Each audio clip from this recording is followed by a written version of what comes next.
নমস্কার। আজকে কিছু গুরুত্বপূর্ণ তাজা খবর যা নিয়ে উত্তেজনা ছড়িয়ে পড়ছে গোটা বাংলা জুড়ে। প্রধান সংবাদগুলি জানার আগে শুরুতেই দেখে নিন আজকের হেডলাইন। এসআইআর এর প্রতিবাদে গর্জে উঠবে তৃণমূল। নভেম্বরে শহীদ মিনারে বিরাট সভা, মমতার উপস্থিতি নিয়েও জল্পনা। কমিশন যতই নাম বাদ দিক, তৃণমূলের আসন একটা হলেও বাড়বে। এসআইআর নিয়ে চ্যালেঞ্জ করলেন অভিষেক। নভেম্বরে শহীদ মিনারে সভা। সবে ঘুম ভেঙেছে, ঘরে দুয়ারে ঢুকলো একের পর এক ইটের গাড়ি, তারপরে যা ঘটলো দেখে নিন। বিহার নির্বাচনের প্রথম দফা তার প্রার্থী তালিকা প্রকাশ কংগ্রেসের। 29,000 কোটি টাকা ঋণ নেওয়া তোড়জোড় নবান্নে। চলতি অর্থবর্ষে ঋণের পরিমাণ 8 লক্ষ কোটি টাকা।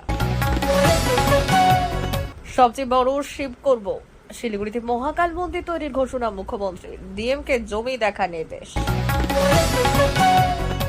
মোদীর রাজ্যে হঠাৎ একসঙ্গে ইস্তফা দিলেন সব কজন মন্ত্রী, কি কারণে? মুখ্যমন্ত্রী ভূপেন্দ্রের ভবিষ্যৎকেই। কান্দাহারে শিশু, মহিলাদের বেছে বেছে মারছে পাকিস্তান। আফগান মাটিতে পাক সেনার নৃশংস মরুভূমি তৈরি করলো, দেখুন সেই ভিডিও। বিজেপি ছেড়ে তৃণমূলে যোগ দিল 50টি পরিবার। প্রিয় দর্শক, প্রতিদিন নিয়মিত খবর শোনার জন্য বাংলা বার্তা চ্যানেলটিকে সাবস্ক্রাইব করুন। আসছে বিস্তারিত খবরে। এসআইআর এর প্রতিবাদে গর্জে উঠবে তৃণমূল। নভেম্বরে শহীদ মিনারে বিরাট সভা, মমতার উপস্থিতি নিয়েও জল্পনা। 2026 সালের বিধানসভা নির্বাচনের আগে নির্বাচন কমিশনের বিশেষ নিবিড় সমীক্ষা নিয়ে রাজ্য রাজনীতিতে চলছে জোর চর্চা। বিহারের পর এবার বাংলাতেও চলছে ভোটার তালিকার এই বিশেষ পরিচ্ছন্নতা অভিযান। এই আবহে তৃণমূল কংগ্রেসের সর্বভারতীয় সাধারণ সম্পাদক অভিষেক বন্দ্যোপাধ্যায় স্পষ্ট জানিয়ে দিলেন, কমিশন এসআইআর এর মাধ্যমে যতই নাম বাদ দিক, আগামী নির্বাচনে তৃণমূলের আসন সংখ্যা একটা হলেও বাড়বে। এসআইআর এর প্রতিবাদে শহীদ মিনারে সভা। নির্বাচন কমিশনের এসআইআর এর বিরোধিতা করে নভেম্বরে কলকাতায় একটি বিরাট জনসভা করার পরিকল্পনা নিয়েছে তৃণমূল কংগ্রেস। কমিশন যতই নাম বাদ দিক, তৃণমূলের আসন একটা হলেও বাড়বে। এসআইআর নিয়ে চ্যালেঞ্জ করলেন অভিষেক। নভেম্বরে শহীদ মিনারে সভা। বিহারের পর এবার বাংলাতেও ভোটার তালিকায় বিশেষ নিবিড় সমীক্ষা শেষ পর্যায়ে প্রস্তুতি শুরু করেছে নির্বাচন কমিশন। একেবারে এসআইআর এর প্রতিবাদে তৃণমূল কংগ্রেসের আগামী নভেম্বরে শহীদ মিনারে একটি বড় সভা করার পরিকল্পনা নিয়েছে। সভার দিনক্ষণ দলীয় সূত্রে খবর, সভার দিন ঠিক হতে পারে 16 বা 17 নভেম্বর। যদি প্রাথমিকভাবে 2রা নভেম্বর সভার পরিকল্পনা থাকলেও যদিও অন্য একটি অনুষ্ঠানের কারণে তা বাতিল করা হয়। এই সভায় অভিষেক বন্দ্যোপাধ্যায় অবশ্যই উপস্থিত থাকবেন এবং মুখ্যমন্ত্রী মমতা বন্দ্যোপাধ্যায়ও থাকতে পারেন।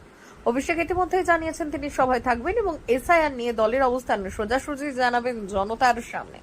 সবে ঘুম ভেঙেছে, ঘরের দুয়ারে ঢুকলো একের পর এক ইটের গাড়ি, তারপরই যা ঘটলো দেখে নিন। ভোর হয়েছে, সূর্যের আলো দেখা মিলেছে, আর সেই সময় ঢুকলো একের পর এক গাড়ি, আর তারপরেই ঢুকে পড়লেন ইডি আধিকারিকরা। তারপর শুরু হয় তল্লাশি অভিযান। জানা গিয়েছে আসানসোলের বালি ব্যবসায়ীর বাড়িতেই এই দিন কেন্দ্রীয় এজেন্সি অভিযান চালায়। আসানসোল দক্ষিণ থানার অন্তর্গত মুরগাশোলে অবস্থিত বালি ব্যবসায়ী মনীষ বাগরিয়ার বাড়ি। সেখানেই বৃহস্পতিবার সকাল থেকে কেন্দ্রীয় তদন্তকারী সংস্থা অভিযান চালাতে শুরু করে, যার জেরে তুমুল চাঞ্চল্য ছড়ায় এলাকায়।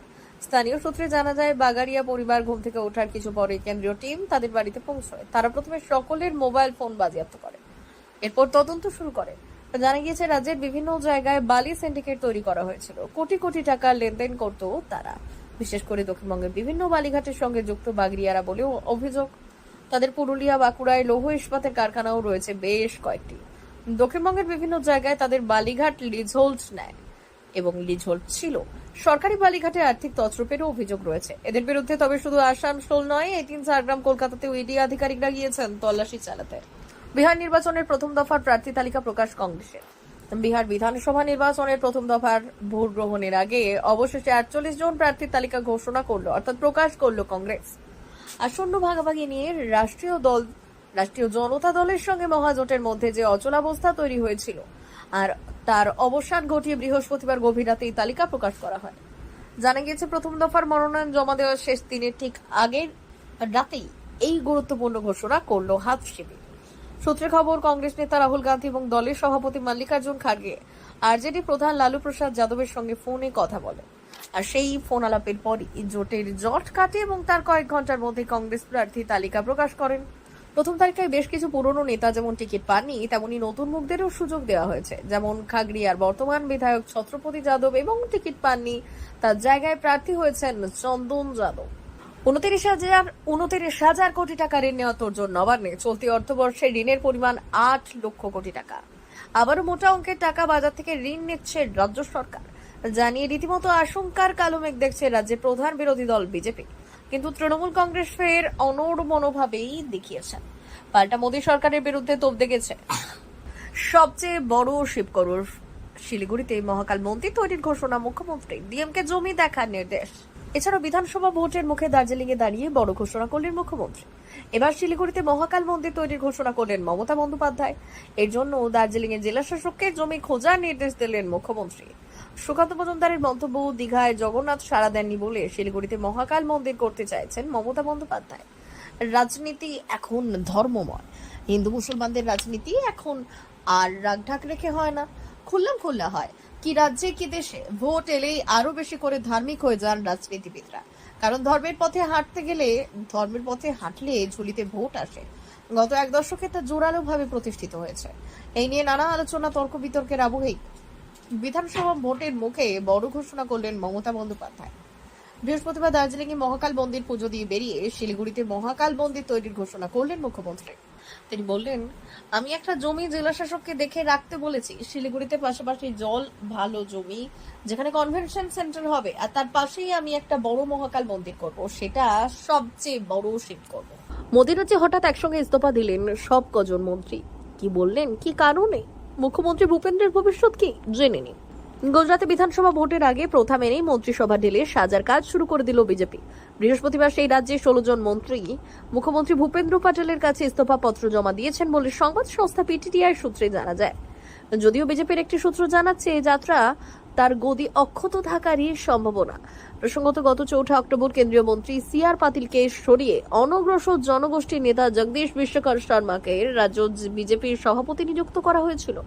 প্রধানমন্ত্রী নরেন্দ্র মোদী এবং কেন্দ্রীয় স্বরাষ্ট্রমন্ত্রী অমিত শাহের রাজ্যে এবার রাজ্য মন্ত্রিসভার খোল নলচে আমূল বদল আসবে বলে বিজেপির সূত্রে জানা গিয়েছে এবং জানাচ্ছে তারা। সংবাদ সংস্থা ANI জানিয়েছে, শুক্রবার রাজধানী গান্ধীনগরে শপথ নিতে পারে নতুন মন্ত্রিসভা।